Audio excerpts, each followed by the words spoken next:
It's a choreography course, actually, and it's for the second years. So it's a 4-year course, bless you. And it's the second years who always do this course, so it falls in that part of their program out of the 4-year course. And we do it at the beginning of the year. And actually that's how it's approached. That's the idea behind it, is that it is a choreography course. So it's within a sort of, with the limitations and the advantages of working with video, of course, but that they're composing with this other media. So it's a kind of course, approaching it as a hybridization or a weird marriage, let's say, of video and dance. And it's really a pretty strict assignment. As you saw, they're quite short. They're 3 minutes. That's the maximum. So you get practice in editing as well. You can't show all your ideas. And so we've been doing that for 5 years, and they experiment a lot with the camera, and then also with, again, the limitations of the medium. How does it communicate? I mean, how does dance and the body communicate on the screen? And your idea, your concept, how do you get that over? And time, of course, is completely different on a screen than it is on the stage. So that's the first thing often people come up against.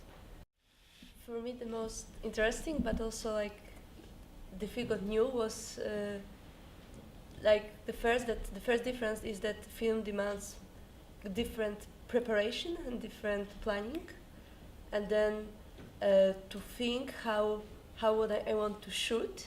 I was a bit missing the knowledge of the tool itself, and that it gives much more different possibilities, and also it's different composition because you can see like more close, you can manipulate time, and then to imagine it forward, it was like quite difficult and new for me. Like I was like, still I see, when I watch more, I look at the films differently, but the beginning was really difficult to imagine forward how it will look in the camera. I see it also a little bit as an advantage that I can direct the audience a little bit more, maybe.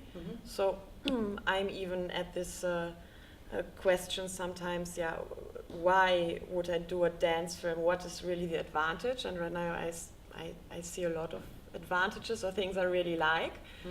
Because I mean, you get confronted with, why would you do live theater, or why would you do a dance film? So there's always this question, or this people want you to justify why do you this or that. Well, and I see a lot of really cool things which are possible with camera, which is not possible on live stage.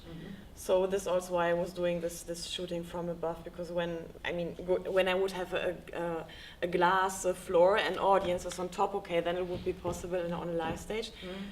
But just how the perception of the audience maybe could change. I think it's the camera is a great tool or medium to realize that. I mean, the thing that's interesting for me in general is something to do with space. Yeah. And what this is able to do is to bring our space to someone who's not necessarily in that space. And an outsider. Yeah. You invite him. In a way, it's another way to perceive space. Because I really enjoy this idea of kinesthetics and how I can feel someone else's kinesthetic experience by just watching them. And here, what's really interesting is that the two performers are kind of moving around each other's immediate environment, and how the camera then can be a way, and how you can receive this environment from afar, and then when the camera's close, how it then also changes as an audience your perception. Eileen was saying in the editing of the material that when the camera's farther away, we perceive ourselves much more as a voyeur, and when we're closer, you don't get this idea of distance to the event quite so immediately.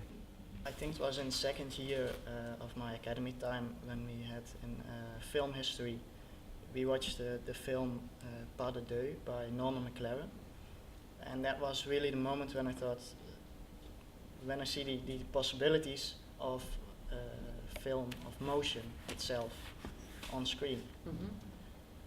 Because usually you tell a story with animation, but there it was really expressive.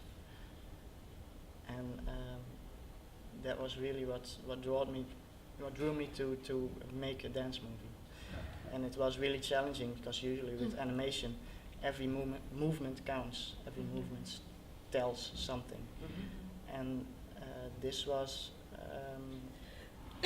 partially also movement because of movement, because of the aesthetics of movement. And that was really hard to deal with.